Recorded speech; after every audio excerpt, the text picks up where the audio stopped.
1 जून को होने वाली है INDIA ब्लॉक की मीटिंग। पीएम पर होगी चर्चा।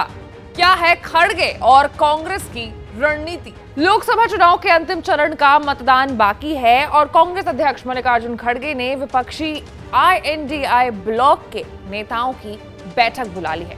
खड़गे ने INDIA ब्लॉक के नेताओं की बैठक 1 जून को बुलाई है और 1 जून को ही लोकसभा चुनाव के अंतिम चरण का मतदान होना है। अब सवाल है कि 1 जून को होने वाली बैठक में किन मुद्दों पर चर्चा होने वाली है। क्या इस बैठक में लोकसभा चुनाव पर चर्चा और समीक्षा की जाएगी या फिर पीएम कौन होने वाला है, इस पर मंथन किया जाएगा। नमस्कार, मैं हूं आशीष सिंह आनंद और आप देख रहे हैं एबीपी लाइव। INDIA ब्लॉक की बैठक को लेकर के सभी के मन में सवाल है कि चुनावी नतीजे से पहले विपक्षी नेताओं की बैठक आखिर हो क्यों रही है। इसे लेकर के स्पष्ट तौर पर अभी फिलहाल कुछ कहा नहीं गया है, लेकिन ये बैठक उसी दिन रखी गई है जिस दिन आम आदमी पार्टी के संयोजक और दिल्ली के सीएम अरविंद केजरीवाल की अंतरिम जमानत का आखिरी दिन है। केजरीवाल को सुप्रीम कोर्ट ने 1 जून तक ही अंतरिम जमानत की छूट दी है और वो 2 जून को सरेंडर करेंगे। अब कुछ फैक्टर्स हैं जिनके ऊपर ये जो पूरी मीटिंग है वो निर्भर करती है। सबसे पहला तो है सुस्त वाली जो इमेज है उसको तोड़ना।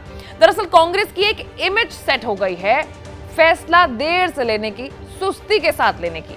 INDIA ब्लॉक में जेडीयू के रहते समय नीतीश कुमार मध्य प्रदेश, राजस्थान समेत राज्यों के चुनाव के समय कोई बैठक नहीं बुलाए जाने को लेकर के कांग्रेस को घेरते रहे।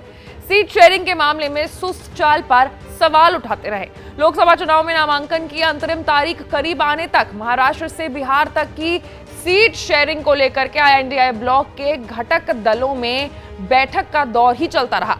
चुनाव संपन्न होते होते कांग्रेस का बैठक बुला लेना सुस्त चाल वाली इमेज तोड़ने की कोशिश के रूप में भी देखा जा रहा है। और उसके बाद अगर बात करें तो लोकसभा चुनाव के नतीजे 4 जून को आने वाले हैं। चुनावी नतीजे के ऐलान के बाद अगर सरकार बनने की संभावनाएं बनती हैं तो ऐसे में कांग्रेस पहले से ही उसके लिए तैयार रहना चाहती है। INDIA ब्लॉक में शामिल पार्टियों के हिस्से आई सीटें अगर बहुमत तक ना पहुंच रही हो और बीजेपी की अगुवाई वाली एनडीए भी जादुई आंकड़े से पीछे रह जाए तो ऐसे में सरकार बनाने के लिए नए सहयोगियों की जरूरत होगी। ऐसे में दलों और नेताओं को चिन्हित करने की रणनीति भी होगी जो सरकार बनाने के लिए INDIA ब्लॉक का समर्थन कर सकते हो।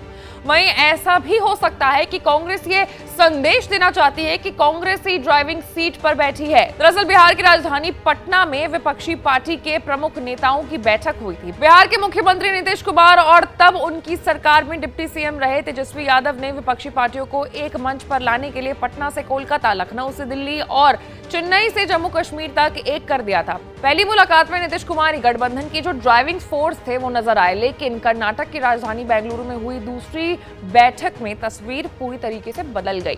दूसरी बैठक में कांग्रेस ड्राइविंग सीट पर आ गई थी।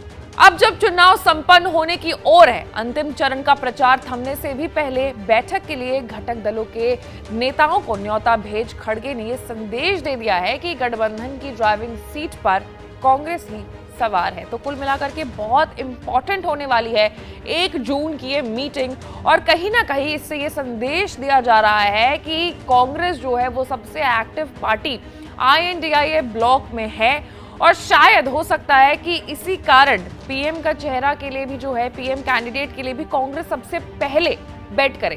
खैर, एक सवाल मेरा भी है आप लोगों से, जनता से, कि अगर सरकार बनती है INDIA ब्लॉक की तरफ से तो पीएम का चेहरा कौन होना चाहिए, कौन आपको लगता है कि वो बेस्ट सूटेड कैंडिडेट होगा।